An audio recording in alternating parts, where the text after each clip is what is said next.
Welcome to the Jubilee Road podcast with authors and bloggers Jami Amerine of Sacred Ground, Sticky Floors, and Rebecca Huff of That Organic Mom.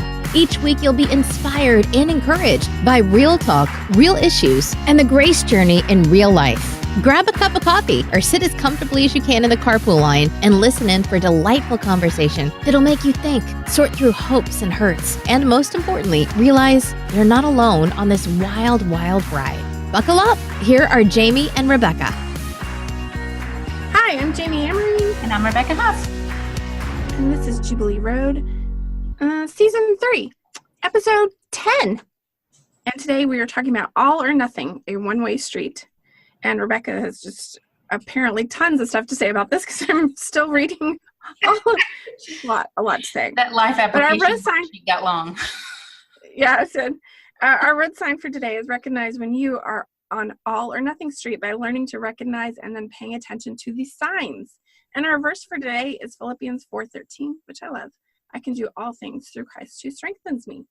Hey, Rebecca. How are you? Adequate. How are you? I'm hanging in there. Yeah. Did you know that my family's nickname for me is Sunshine Rain? Does that mean you're either up or down? I'm either up or down. Yeah. But I'm actually today, I'm just kind of, Yeah. Kind of, I'm partly cloudy with a chance of thunderstorms. I'm partly sunny with a chance of clouds. I don't know. Oh, yeah. There you go. I'm partly sunny with a chance of a tsunami. Yeah. Yeah. Just any minute I could fall apart. It just might whip through. No, a natural disaster might happen. I am just, this month has been, and I think it's like halfway over. I have so much going on, and you know this because we've been having such a hard time getting this recording done. But John, our Marine, came into town, so we were in Abilene. We were in Abilene before that for a closing, and then we're back and forth. I have to go back to Abilene to have dinner with Laura Bush and Max Lucado. You know how it is. Yeah. Which is still, I don't even know what I'm going to wear. Laura Bush, did you get that? She is actually talking about the former First Lady of the United States of America. Just wanted to throw that out there. Yeah, but it's not the three of us. It's an event. But this sweet, sweet editor at my alma mater's publishing house, Leafwood Press, invited me to meet or come sit with them, and then he wants to introduce me to Max Lucado. He said, you just need to know him. He said, you guys are our authors here, and you need to know him. So I'm going to do that, and then on top of that, yesterday I picked my mom up from the airport, and one of her oldest and dearest friends is not well. She's actually on life support, and so I might have to run her to a funeral in West Texas. I mean, it's just like one thing after another. We have a lot going on. Yes. I think we have a lot going on. Mm-hmm. Yes. And then you're getting ready to go to China. We're trying to organize a trip where we can get together, you and me. And so it's a billion things. Mm-hmm. And it's always something, always something and almost never nothing. So this is the irony of this title of this podcast, because I can't remember the last time that I was like, I got nothing going on. Yeah. True. But that's hardly the point. So, Rebecca, tell us about your all or nothing things that you want to tell us about. Well, I had fun coming up with the worksheet for this and our notes and everything, because obviously I have a lot of experience in this. So, yeah, if you guys get our life application printable, I think this thing is like 5 pages today. Let me look. 4, 5, 6 pages, although I have to say that last page is just links. And the one thing Jami really loves when I do is make her read a lot of stuff. This from one of my dearest friends on the planet. Did you read that? I'm sending you a link. Read this. You have to read this. I'm like, I'm so dyslexic, Rebecca. Could you call me and read it to me? And I know you're going to have to start, because I just record it and send it to me. It scares me in some ways how much worse it seems to be getting, that I cannot concentrate when I read. So, Well, I'll just start calling you and reading you the things I want you to know about. So, well, I came up with this analogy, and I think it's really cool because back in my early 20s, I really had no idea that my personality was considered all or nothing. I just was who I was and really never gave it much thought until someone said to me, "You're really all or nothing, aren't you?" And it wasn't necessarily meant to be a compliment, but anyhow, so over the years, the decades since that comment was said to me, I've been recognizing and even had doctors tell me that I'm not very balanced. So it's something that I work on all the time. Yeah. So I came up with this analogy. So if you see me looking over, it's because I'm looking at my notes that I made. I was coming up with some things because we really like the life application part of our podcast where we like give you guys tips and things that may work or whatever. Ways to apply the thing that we're talking about into your life. And so when I was trying to come up with some ways to deal with being an all or nothing or a black and white type personality, I just had this thought, and Jubilee Road podcast. So we're always trying to make a correlation with some kind of driving or road type thing. And I thought, all or nothing is definitely a one-way street. Once you're going down this one-way street, you can't turn around and go back. But, you can turn left or you can turn right. But I was thinking about the analogies of it. And so to know what this is, and maybe a lot of people aren't all or nothing, but I think a lot of people who tend to be maybe depressed or negative can be also all or nothing. And actually, this isn't just my thought. I read this on Psychology Today, and I've talked to psychologists about it. So it's not just my opinion. It is actually true. A person with an all or nothing personality, they tend to see things as good or bad, right or wrong. And we kind of struggle to find, the middle ground. So what I read on Psychology Today, they said this distortion in one's thoughts sets an unreasonable rule in which any outcome less than 100% equates to 0%. So either the day was great or it was terrible. There's no, just an average day. So it's super all or nothing. But I got this analogy about going down a one-way street, and you recognize that you're on a one-way street. And this always makes me think of my mom, because she's like, I don't like to drive downtown because there's so many one-way streets, And if you grew up in a small town or you ever just drive around small town, there's not always a lot of one-way streets. But when you go to a bigger city, a lot of one-way streets. So I went to the driver's ed website, and it's a government website, and tried to figure out exactly what it is how you recognize you're on a one-way street. So on a one-way street, there are broken white lines that separate traffic. Okay. Whereas when you're on a two-way street, yellow lines are the norm. So if you're on a street and you're looking down and you're seeing only broken white lines, hey, that's different. There's your first little signal that you're on a one-way street. Okay. When you're driving on one-way streets with multiple lanes, you're always trying to choose the lane with the fewest hazard. You're trying to avoid the pitfalls of, there's always parked cars on one side, or people stopping, cars stopping to let, maybe taxis on the other side, or the side of the road that the buses let people out.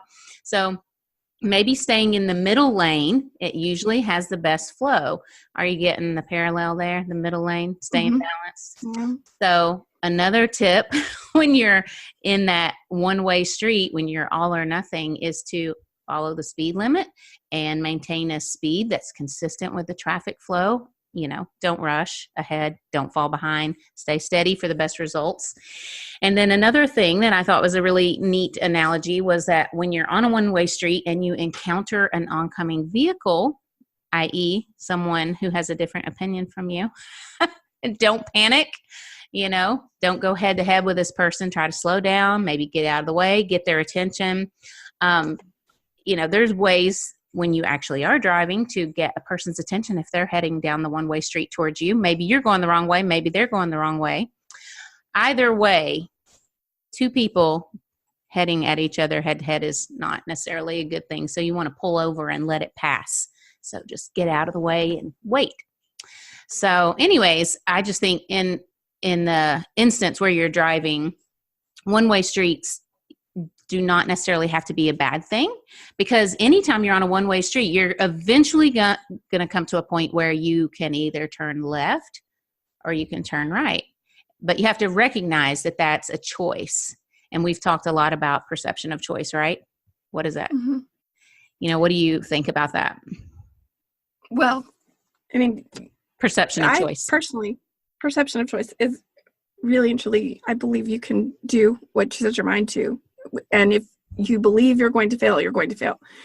All of this one-way street talk reminds me about my grandma Jean, who would not turn left. Because her theory was, turn right enough times, eventually you wouldn't have to turn left. Which was kind of lofty thought process for her, because she was out there. But perception of choice is, I mean, you and I say this to each other all the time. Today's going to be the best day ever. Mm-hmm. It's just going to be a good day. And that mindset, I think, is the only street I want to be on.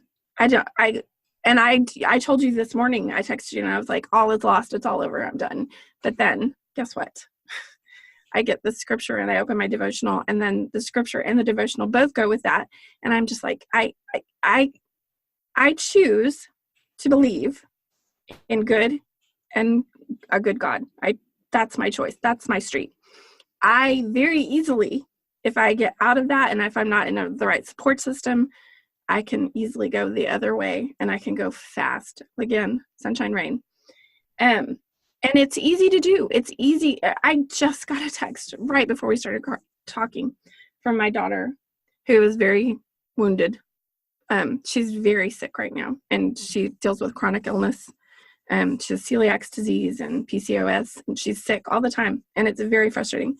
And she had reached out to a friend that had the exact same thing, and she said, by the grace of God, I've been completely healed because of his love and mercy. And her reaction was, so he doesn't love me. He has no mercy for me. I don't have any grace.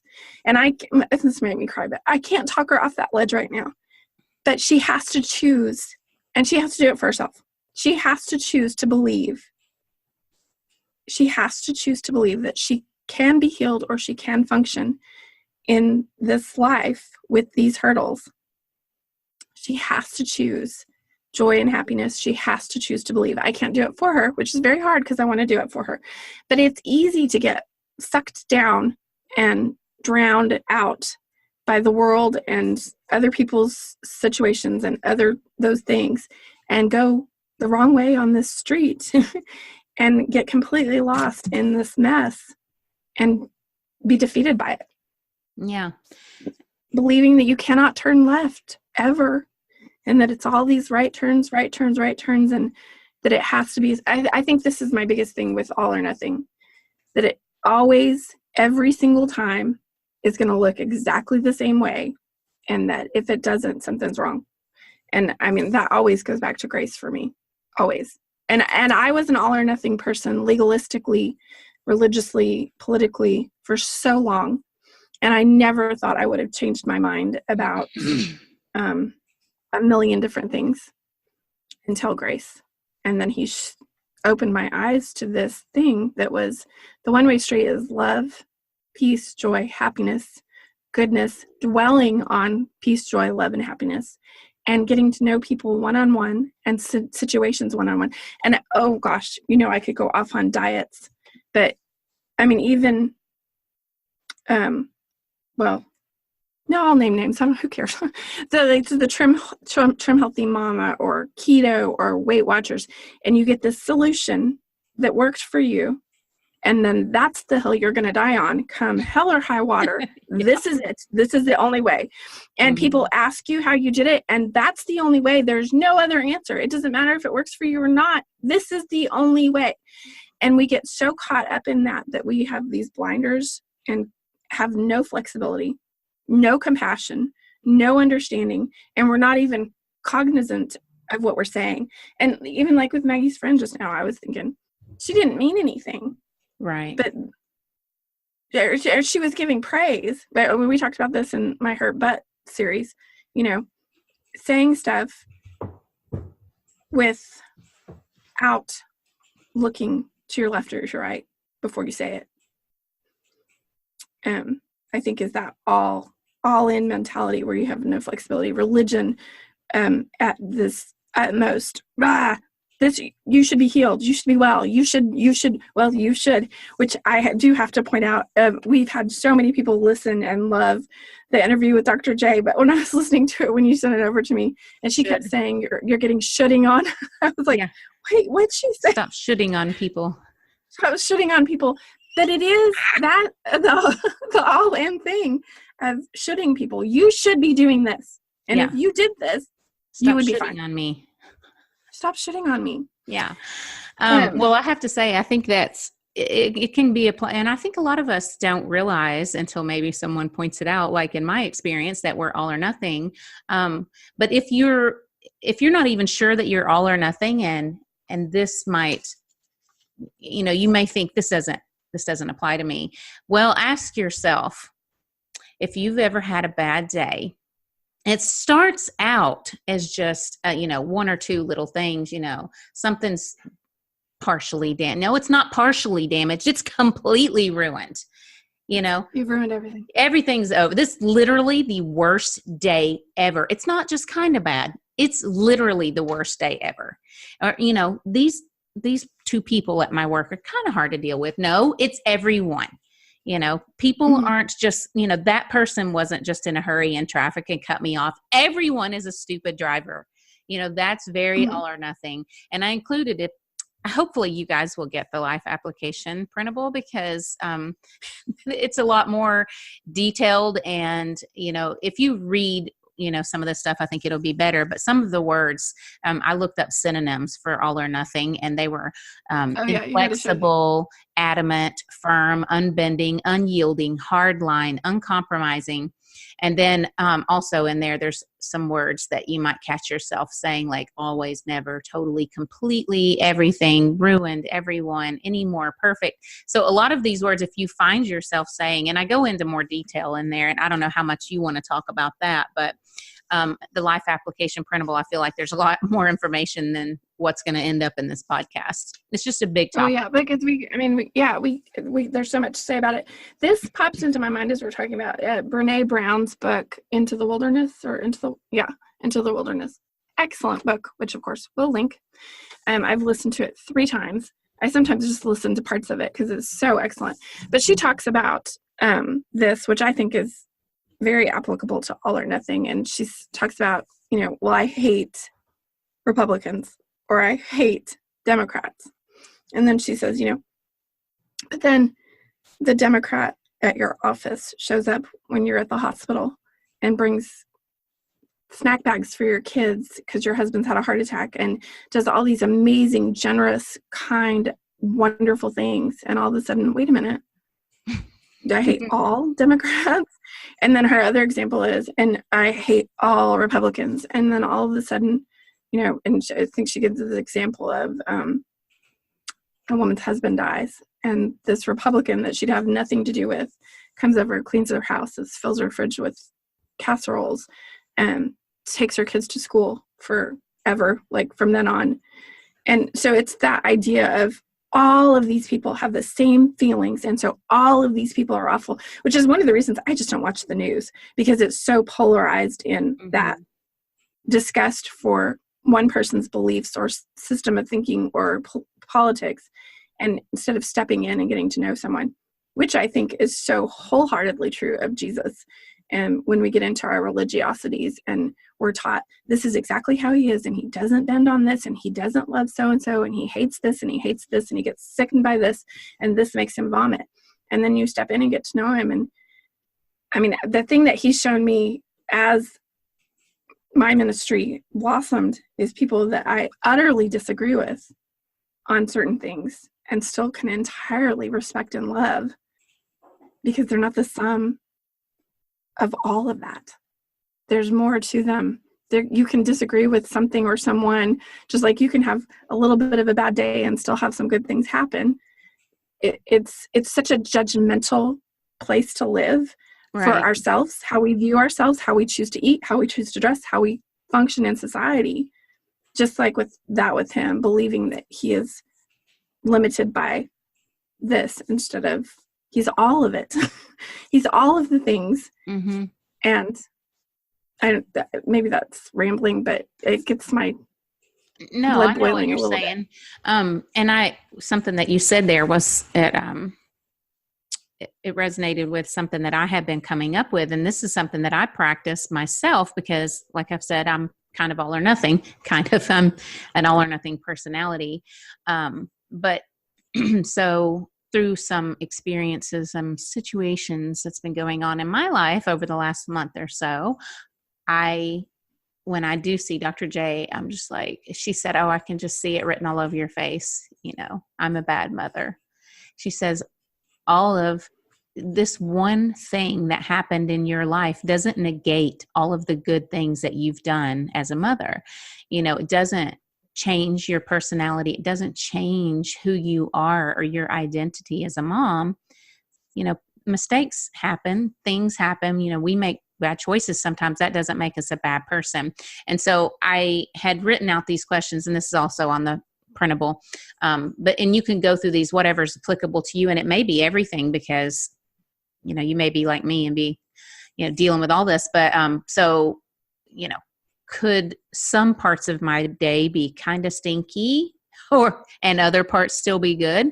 Yeah, that could happen.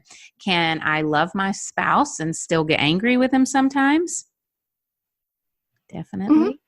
Pretty sure, So anyways, I have been practicing over the years as I've learned more about being all or nothing and how to just cope with that. And being an all or nothing thinker tends to bring a lot of negativity. And it is very polarizing, like you said. So I think a lot of times we just have to stop ourselves and think about it. Okay, instead of describing something as a problem, can you see it as a situation? And then maybe even take it a step further. And instead of saying that you have a situation, maybe you can see it as an unexpected opportunity. And I feel like I'm learning to do better at this. The situation that I had not too long ago, and I think in Hopelively, I even said this the day that event happened, which could very possibly be described as the worst day of my life.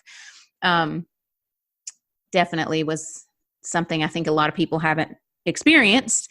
But on that day, I said, I am going to choose to see this as an opportunity to help my son. I'm going to see this as an opportunity that now these things are out in the open, and now I can actually work on making it better. Whereas before this opportunity came along, I had no idea this was going on or that he even felt this way. So right. I took what could have been the worst day ever, the most horrible circumstances and, devastating. And it was, and I'm not going to say that, I was just joyful all day and like, hey, this is great. No, it was bad. It was bad. It was bad. It was pretty bad. Even even professionals have been like, oh, okay, raising their eyebrows. But anyways, I chose to take that because I've been practicing, and I chose to find the opportunity in that. And because of this unexpected opportunity, there's room for growth. Yes, there is. And it really is turning that smile upside down or that frown upside down. And it's a choice, and we're given, I said that backwards, so dyslexic, so just even out loud. Yeah. But I actually have something to add to that when we get back to from the Healthy Bite, that right now we're going to hop over and let Rebecca talk about the Healthy Bite. But today we are sponsoring our own Healthy Bite, and we want to tell you about our Patreon account. Woohoo! Seriously, y'all. We love our patrons. They're so helpful, and you get access to all this amazing stuff that Rebecca does, which I can't even read. She has to read to me. No, I read it. It's gorgeous, beautiful. It just expands on all this, and that's just, you get access to that just as $1 a patron a month. But we are going to now add something to one of the tiers, the $10 tier, which is the Alleyway Angels. The Alleyway Angels. I make these keychains with the floral beads. If you already have a Patreon account, you can see the video, but they're my floral beads, and I make these crosses, and then I put little charms on them. They're really cute. And make keychains. They are cute. I just love them. And they're on a wire base, and they're just sweet little cross keychains. And actually, I can send a picture. Rebecca can put a picture of them on the Patreon account. For $10 a month, you can get all the downloads, all the printables, all the stuff, and we'll send you a keychain. I have to say, too, on that Patreon thing, even if you don't want to be a patron, that's a really good place to comment on these podcasts and stuff. So you can go on Patreon. Some of the stuff that we put on there is public, and some of it is for patrons only. But every time we add a post or, we talk about the podcast, this is what I see as one of the biggest benefits of having this Patreon is there's a lot of more private discussion. It's a smaller group of people. And so if you want to talk about what we're talking about in this podcast, I think, hey, that's a really great place to talk because it definitely 100% going to get our attention. Whereas Facebook, a lot of times, I will not get a notification when someone comments on something I post. It happens all the time. And Facebook is getting worse and worse all the time as far as comments and notifications and hiding stuff. It's ridiculous. It almost makes me not want to go on there. Well, I put up a post the other day with Jesus in the title, and it had 32 views, which I know to some people might sound like a lot, except that I normally average about 1,000 views on a new post, and 200 something. You usually get a lot of reactions and comments and stuff. Yeah, but ever since that post, things have not been going well for me. So, and I won't stop saying Jesus. You can't make me. So Jesus, exactly. Jesus. Right. Jesus. Okay. All right. So take it away, Healthy Bite. All right. For today's Healthy Bite, I just want to talk a little bit about healthy snacks for kids. And I'm going to keep it really short and sweet because we are talking about all or nothing, and I think it's just, there's so much to say. So as far as snacking and, regular meals, obviously, we can get into a rut of eating the same thing all the time, and everyone knows, vegetables, it's so good. I have a ton of information on thatorganicmom.com about how to sneak vegetables into your kids' food. And I'm sorry, but that has to happen sometimes. Sometimes you just got to puree a butternut squash and mix it in with the macaroni. But there's lots and lots of ways to sneak in a little bit of nutrition into your kids' food. And I don't know if this is true across the United States, but some public schools do not allow children to bring their lunch. And I've been experiencing this with my son, and he comes home absolutely ravenous. They're not allowed to take any food.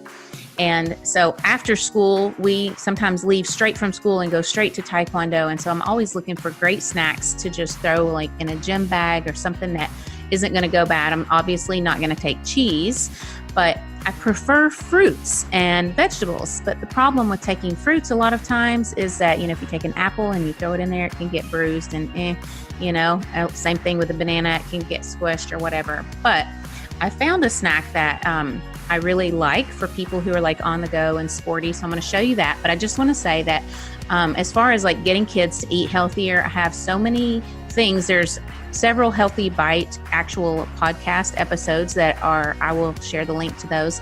Then I have a thing, top 12 back to school snacks that I buy at Costco. I have a whole series on how to pack your lunches for your kids, like really cute lunches or just throw it in the bag lunches. So there's a ton of stuff, and I'll try to put some of the links, but actually if you go to my website and just type in the search bar kids snacks, you're going to come up with a ton of stuff. But I want to show you guys this. This company sent me, I don't even remember how many, but it was a lot, like several cases of this snack. It's called Slammers. And I usually don't even like to eat stuff like in a tube or whatever. If I'm buying yogurt, I just want it to be where I can see it. I don't like to eat stuff. But kids love this, people. Kids love stuff that they can squeeze out of a tube or, like just eat, like that. I don't know why, but kids love that stuff. So this one is called Slammers, and it has 7 grams of protein per little package. I ended up taking these to Taekwondo, and I just shared them with all of the students there, and every last kid loved them, and they're like walking around squeezing these squeezy things. And it's just fruit and fruit juice. It even has beets in it. I couldn't believe it. When I read this, I was like, I'm not sure these kids, and I know my kids, I force them to eat vegetables and juice and stuff like that. Like when I say juice, I don't mean like that I buy from the store. I'm talking about like juicing some kale and spinach and all that. So anyways, a lot of kids aren't used to eating beets, and I have to say, when I was a kid, I thought beets tasted like dirt, but these have beet. Yeah, they taste like dirt. They're very earthy, but these have like fruit, organic apple, and some purees of different kinds of stuff, but they have like whey protein in there. So 7 grams of protein, only 13 carbs, and the kids absolutely loved them. And so that was just a little thing, but they have different flavors, and I thought that was really cool. And I don't like to keep the good thing to myself, so I took them to Taekwondo, and the kids absolutely loved them. So it's a good snack for people who are on the go, slammers. And we'll have a link to that in the show notes. Yeah, right? Why not? Okay. I'll write. Okay, so life application. Yeah, write yourself a note, and I'm gonna read our while we jump back into this. So, dang it. Okay, so our road sign for this episode was recognize when you are on an all or nothing street by learning to recognize and then paying attention to the signs. And our verse for today is Philippians 4:13.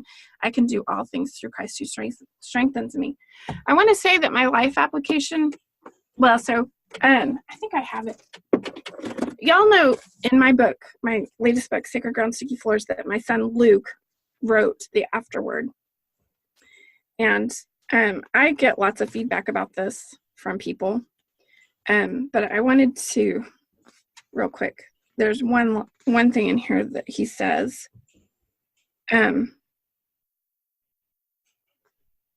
See, I am not one thing. No one is one thing. Well, I'm going to cry. I am not one thing. No one is one thing or one way. Everyone is on a journey, and the farther along we go, the more paradoxical the journey becomes.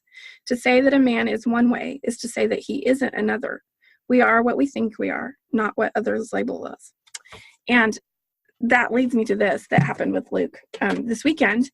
He has, so he's 19, going on 46. He literally said to me, shouldn't I have bought a house by now? I was like, yes. Oh my gosh. You should have already purchased your own home. You lunatic. But anyway, he's always been way ahead of his time and thought that he was older than he really was. But he also is very in tune with himself and his mind. And I think this is such a huge thing for someone to say. So he decided to do the Enneagram test. Am I saying that right, Rebecca? Enneagram? Anyway, everybody's doing it, I guess. Or not everybody. Sorry, I take that back. A few people are doing it. Don't be. I have not done it because I can't read it. Either. But it's a big thing right now. And he did not like his results. And so he was reading about that and listening to this podcast. And he's listening to this podcast, and the podcast explains that you shouldn't like your Enneagram. I know I'm not saying that right. Enneagram results, because it so identifies who you are. So he's walking around stressing about it and everything. And he says to me, I guess that's right. Because the thing that I don't like about myself, I didn't want to hear that about myself. And he said, and I said, well, what was the thing? And he said that I'm deceitful. And I was like, you are not deceitful. You're my baby. And he went, no, yeah, I am. He said, I am deceitful. I'm charming and I'm deceitful and I can make people do things. And I was like, so stunned by this. And he went, but that's not all I am. He said, I'm compassionate and funny and I love people. And I was like, oh my gosh, what a brilliant thing for a 19-year-old to say, I am this, but I'm also all of these other things, which led me back to what he had written as the afterword in my book. I'm not just one thing, and I can have these things that are not great or that are not, acclaims to my character, and still have other things that are. And by identifying the things that I am not proud of or that don't bode well or whatever, I can also work on those to, better myself. So He's insightful 19. for him. Wow, I know. Right, I know. So, but on top of that, then I took a picture of him laughing. And he goes, "Oh, I hate that picture." And I was like, "What? Shut up. You're so gorgeous." And he goes, "In person." So is Bane on it? That's a good point, because his personality type is, he's maybe not all or nothing. He's more able to see that, while I may have this trait, deceitfulness, I also have these. This is not defining me. I am not this word. I just think that's pretty amazing, because I think a lot of people our age and, people well into adulthood and even in their senior years maybe haven't accomplished recognizing that just this one thing doesn't make you this. Does that even? Yeah. I just think that's really crazy. Totally. And I totally, dwell in negativity if I'm not forcing myself out of it. So, just like I said this morning, I was like, I'm a horrible writer and nobody likes me and I'm never going to have any success, And then I kind of clicked out of that. I went, nope, that's not true. That's a lie. I have these talents. I have these qualities. One of my drawbacks is that I have a tendency to be negative and I have to fight against that. So if Luke at 19 can go, I can be deceitful. And that's something that I don't want in my life. And so I'm going to try and change it, or to the best of my ability, recognize it. I'm like, oh my gosh, well, how many years do I have on this kid that he's already figured that out? So I think that my only application is to look at both sides, to look at the good and the bad, and then move forward from there as far as choices go. I might have a bad day and fall into that, but that isn't the entirety of my life. Just like Dr. J said, one bad incident doesn't define your motherhood. And we do that. This is totally true of me. I never finish what I start, or I always do this, or I'm never do this. Failure. I'm a complete failure. I can't. And that goes back to our scripture. I can do all things through Christ. And that. Do you think Luke would share that? Or you could even ask him for the link. Maybe we could put that link to that particular test if you think it's beneficial. I had even put a link to a test in here. So it's in the little section that's underneath my life application. Number 6, it says, learn your personality type and adapt accordingly, which is what I think we do and what you're saying that Luke is doing. And this test, this particular personality test, a friend of mine had been telling me over and over, you need to take this test. You need to take this test. And finally I'm like, okay. So it's probably an anagram test. Everybody's taking the anagram. She sent me the link to take the test. It was Myers-Briggs or something like that. Oh, well, yeah. No, the Myers-Briggs, that's different. But yeah. Okay, this was 16 personalities or whatever. I took the test and I was thinking, I don't know. This could go either way. Well, anyways, I got the results back from the test, and then you can actually click through. There's 9 different parts of it. It'll tell you how this applies to your parenthood, how it applies to your career, your marriage, your love life, all this stuff. And I clicked through and read all of it. And I'm like, yep. Oh, okay. Wow. That was insightful. And I have to say, it pretty much nailed my tendencies. And there was some pretty good, things that I'm going to apply to my life in there. So it was very helpful. And I had put the link in there in case other people wanted to learn their personality type. The anagram. Okay, I'll add that one to your life application section. I need to take it, although Luke, because he's just so steeped in it, he's like, I already know you're this. This is going to be fun. Okay, so you have 2 tests to take now. You're going to take the Myers-Briggs and this, and I've already done the Myers-Briggs. I have my master's degree in that. You are amazing. Okay, so we're going to share those. Okay. I told you this before I asked you about it, and you didn't tell me what your personality. You didn't say the Myers-Briggs. Okay. I'm talking about the Myers-Briggs in my book. Yeah, and so we're gonna put the. Nobody reads my book. No, I'm kidding. we're going to put our results in Patreon, and other people, if they take the test, they can put theirs too. I think it'll be fun. We can do this Enneagram test. I will take this test as well, and I'll put the results from both of my personality tests, and you can put yours, and we can have some fun with that. But I was going to say something when you were talking about what Luke was saying about his personality and, leaving the door open or whatever, because I don't know if you saw this on here, but it just rang a bell in my head that I had put the one word, because I put a lot of the words that all or nothing people use, like perfect, anymore, can't, impossible. But I had also put a little statement on there, the word yet. Yet is a very important word because it leaves the door open for improvement. I'm not a great ice skater yet, but every week I go to the rink and practice.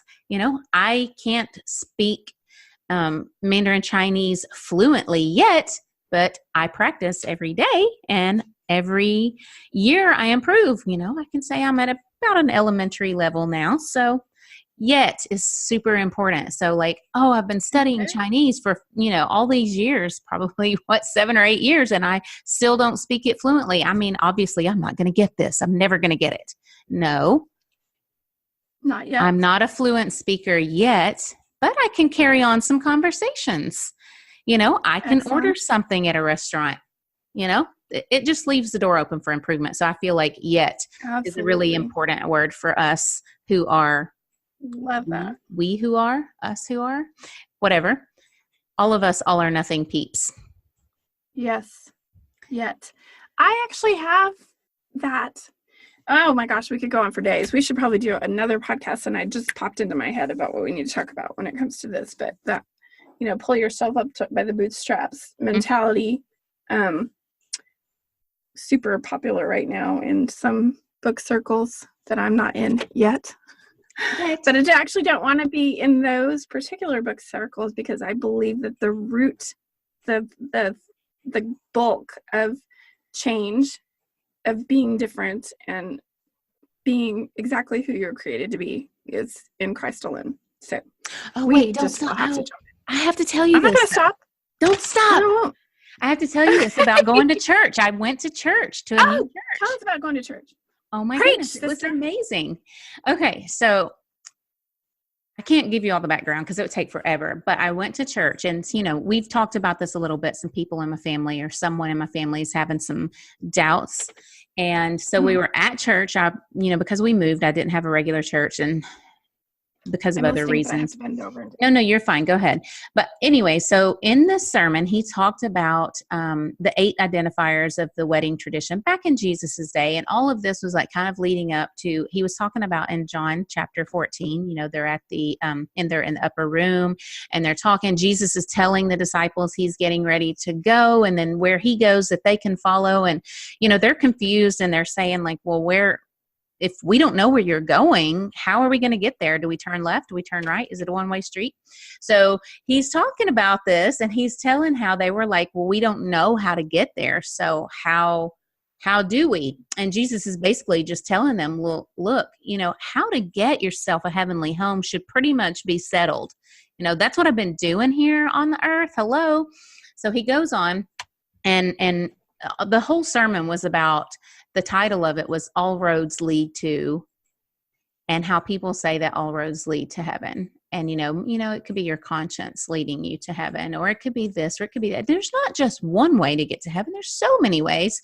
But anyways, he goes on, he's telling how Jesus is telling the disciples how to get to heaven. And he says, I think it's verse 6. He says, I am the way, the truth, and the life. No man comes to the Father but by me.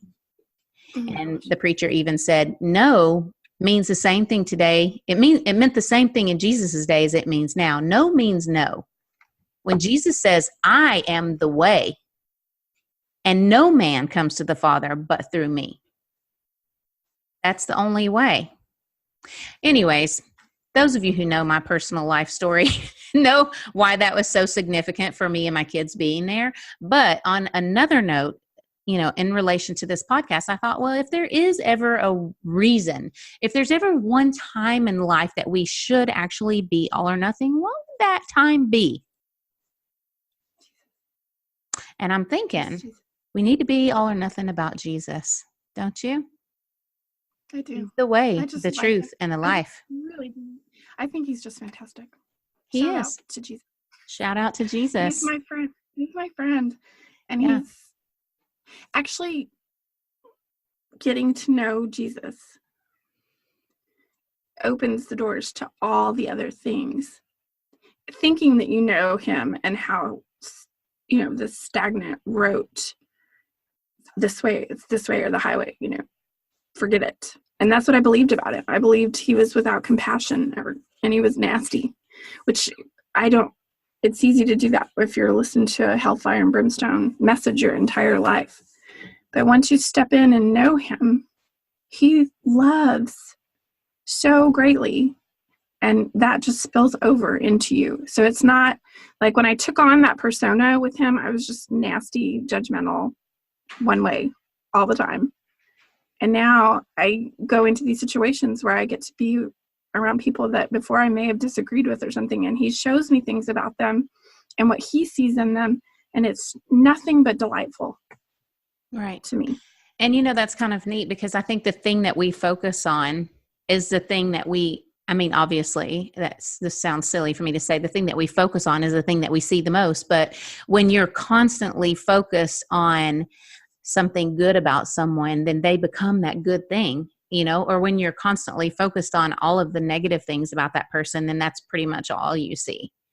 And so, yeah, I think it's so very true. So very true. Well, we'd like to invite you guys to please go check out our Patreon page. We will have links in the show notes. And I can't say what our next episode's about because we haven't actually talked about it. Right. I have kind of an idea. We have several things on there. And I just want to say too, before we wrap this up, that we did not get to even half of the stuff on this life application printable. So please go over to, I think this is only available. I think it's available at any level, but isn't it? I don't know. I'll have to check on that. $1 level, isn't it?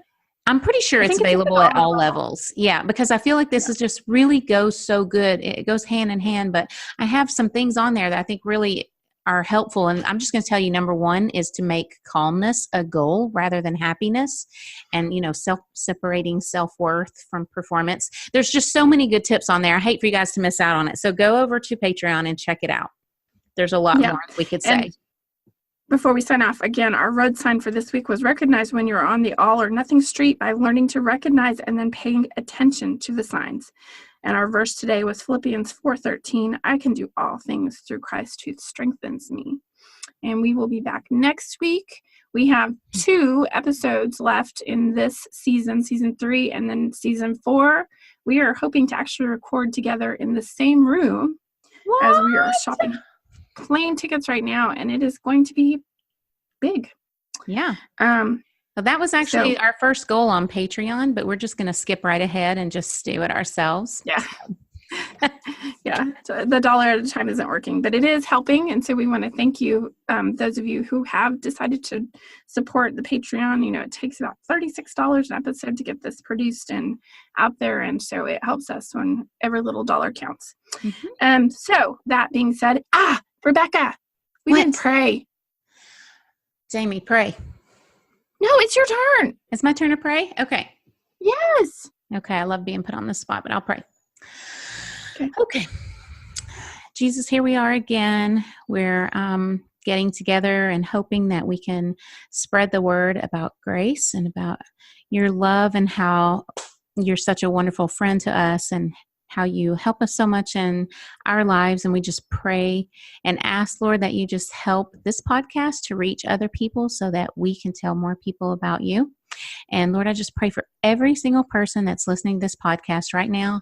I can't obviously know each person's particular story, hurt, pain, or situation that they're going through. But Lord, I just ask that you would come into their lives and just bless them in a way only you can.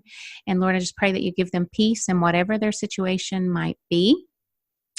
And Lord, we just ask that you will guide everything that we say and do, the topics that we decide to talk about, and the words that we put in print. Lord, we just want all of these things to honor and glorify you. And I just pray that you will make that be the number one thing that we constantly keep on our minds, and make that to be our goal, because that's what we want.